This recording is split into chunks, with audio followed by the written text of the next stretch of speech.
Assalamualaikum warahmatullahi wabarakatuh. Waalaikumsalam. Selamat sore untuk narasumber kami. Terima kasih buat Kak Loli, atau tadi bisa dipanggil Loli aja, untuk sudah bersedia untuk mengisi wawancara untuk tim kami. Perkenalkan Kak, kalau saya sendiri Siti Sadewa Yunisi, biasa teman-teman saya manggil Yuni.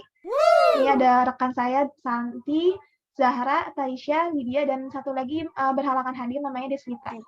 Salam kenal semuanya. Oke. Salam kenal Kak. Salam kenal Kak. Jadi Kak ini adalah komisaris dari PT Sinar Harapan Yasa. Jadi beliau ini bergerak di bidang jual atau sewa scaffolding. Nah, langsung aja. Berdiri usahanya itu mulai dari kapan sih, Kak? Berdiri usahanya mulai dari sekitar bulan Oktober 2010, awal mula usahanya. Bergerak maksudnya membuka usaha tersebut atau memang udah meneruskan dari orang tua? Meneruskan orang tua sih, kan karena kayak sebelumnya yang ngurus itu ayah sama ibu. Kebetulan ayah udah nggak ada, jadinya sekarang turunnya ke ibu sama kakakku gitu. Berarti kalau ngambil keputusan, ibu masih ada kebijakan di ibu atau semua keputusan ada di kakak? Kebijakan semuanya ada dari ibu, karena kan direkturnya ibu, kebetulan aku hanya komisarisnya aja. Oke. Kalau alasan memilih, kan tadi dia sempat dibilang kalau misalkan ini berdiri itu dimulai dari almarhum Bapak Kaloli. Tahu nggak sih Kak alasannya memilih usaha di bidang ini dibanding bidang yang lain? Awalnya kan karena sebelumnya juga udah ngikut kerja sama omnya, udah agak cukup lama, terus kebetulan udah capek juga untuk kerja, jadi milih untuk bisnisnya juga sama. Jadi sebelumnya kerja sama omnya itu di bidang sama juga scaffolding gitu, makanya memilih untuk meneruskan usahanya bidang scaffolding juga gitu, karena kita udah tahu ya seluk-beluk secara eksternal dan internalnya itu gimana gitu. Oke. Untuk sekarang membawahi berapa pekerja? Ada berapa jumlah karyawan? Sekarang setelah pandemi ya, kan emang ada pengurangan karyawan juga. Ada sekitar 4 orang untuk di lapangan. Berarti kalau misalkan ada pengurangan karyawan itu, usaha kakak ini berarti terdampak juga pandemi ya, Kak? Iya, sangat terdampak. Karena kan di proyek-proyek juga ya, karena kan pandemi nggak boleh berkerumun gitu. Sedangkan proyek nggak mungkin kalau kerja tuh nggak berkerumun gitu. Jadinya kita terdampak, proyek-proyek tertunda, dan kita juga kena dampaknya. Gitu. Nah, kalau misalkan sebelum pandemi, itu kira-kira sebulan mengerjakan berapa proyek, Kak? Kira-kira sebelum pandemi sebulan, mungkin bisa 30 lebih ke atas ya. Perkiraannya ya dari 30-an lebih gitu. Untuk pastinya kurang tahu karena kan beda-beda juga per bulan. Kalau setelah pandemi ini turun drastis nggak sih, Kak? Kayak misalkan tadi kan turun 30 atau turun drastis. Terus drastis banget. Turun drastis banget sih. Kayak cuman sebulan bisa misalnya ya mentok 30 malah gitu. Karena ada pengurangan karyawan, untuk karyawan yang dipertahankan nih, Kak, apakah ada pengurangan gaji juga untuk mereka atau sama aja gitu dari sebelum pandemi? Kalau untuk pengurangan upah gaji sih enggak.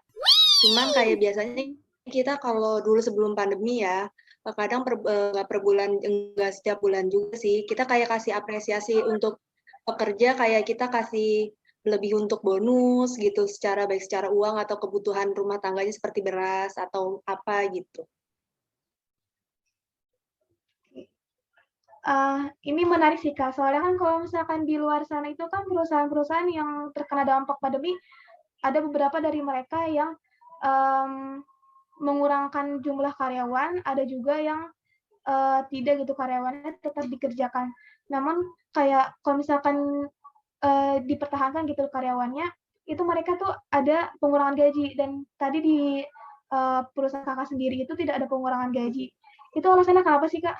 Karena kan kalau gini ya, kebutuhan manusianya kan juga tetap berjalan terus ya meskipun pandemi gitu.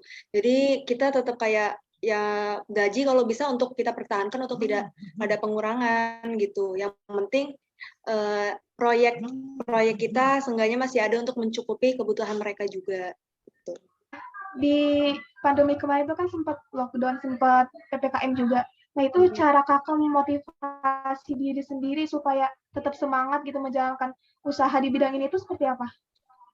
Motivasinya kayak ya hampir semua mungkin kayak yakin aja pasti pandemi bakal berlalu juga kan gitu. Cuman kayak bisa lah pelan-pelan lagi gitu. Pandemi pasti kan bakal ya nggak bakal terus-menerus meningkat lah. Pengennya kan terus turun ya biar semua usaha biar bisa jalan lagi gitu. Kayak kasihan lah para pembisnis bisa mati kutu lama-lama juga bisa bangkrut semua kalau terus pandemi gitu. Jadi ya bangkit pelan-pelan lagi sama-sama semuanya. Kalau misalkan sebelumnya itu kan sempat dibahas ada jumlah pengurangan karyawan dari yang sebelum pandemi itu berkurang setelah pandemi. Itu diakibatkan karena memang terpaksa di PHK atau memang ada alasan lain?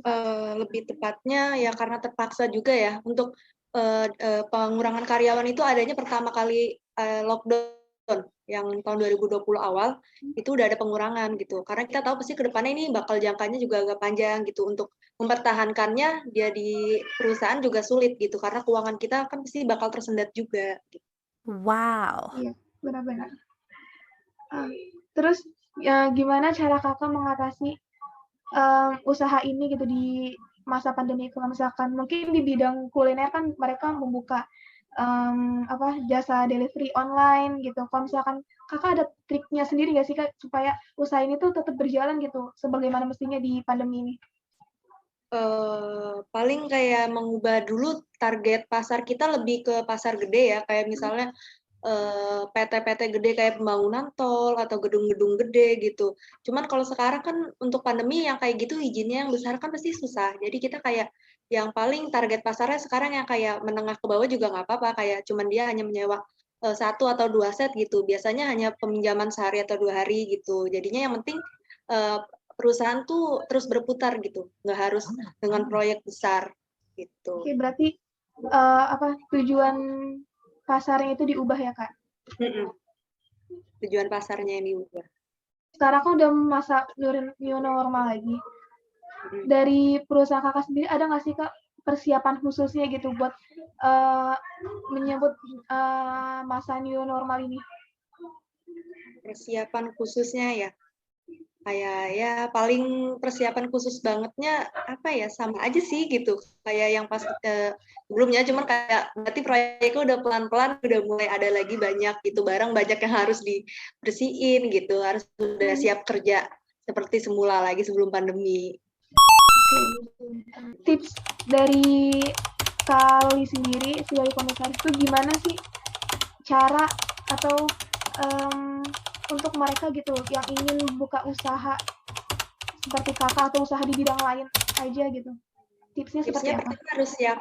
Ada tips atau trik? Ya kayak yang penting yakin sih kayak usaha yang mau dijalanin kan terus kayak kita tahu nih usahanya tuh nanti kedepannya bakal kayak apa dianalisis dulu lah dipikir panjang gitu biar nanti baik buruknya kita selama bisnisnya tuh ya nggak terlalu mengecewakan lah kalau ibarat buruknya kita udah tahu nih bakal kayak apa gitu yang penting tetap di jalannya kayak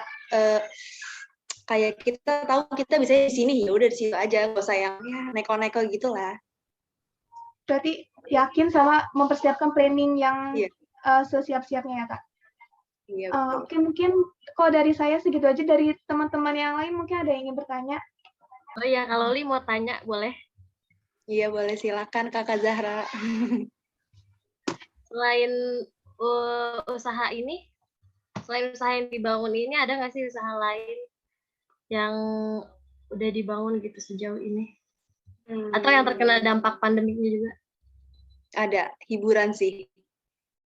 Usaha hiburan kan kebetulan juga ada ini ya usaha sewa sound system juga itu terdampak banget sih karena juga kan hiburan benar-benar sama sekali untuk kemarin-kemarin itu nggak boleh kan baru sekarang aja pelonggaran itu juga 50% dari tamu undangannya atau apanya gitu. Oh iya. Izin bertanya Kak. Iya boleh. Kalau kan nih kan walaupun ada pengurangan karyawan tadi kan seperti yang dibilang, itu tetap ada nggak sih target gitu, target sewanya atau target penjualannya gitu setiap bulannya, agar tetap terbayar juga gaji-gaji karyawan, terus juga tetap tetap lancar gitu, kegiatan operasionalnya itu ada nggak targetnya gitu setiap bulannya. Terus kalau misalkan nggak sesuai target, misalkan di bawah 30 atau di bawah 20 tiba-tiba gitu kan, namanya sekarang lagi lagi susah lah gitu kan, nyari kerjaan atau nyari usaha gitu kan, itu ada nggak Kak kayak caranya gitu, target-targetnya?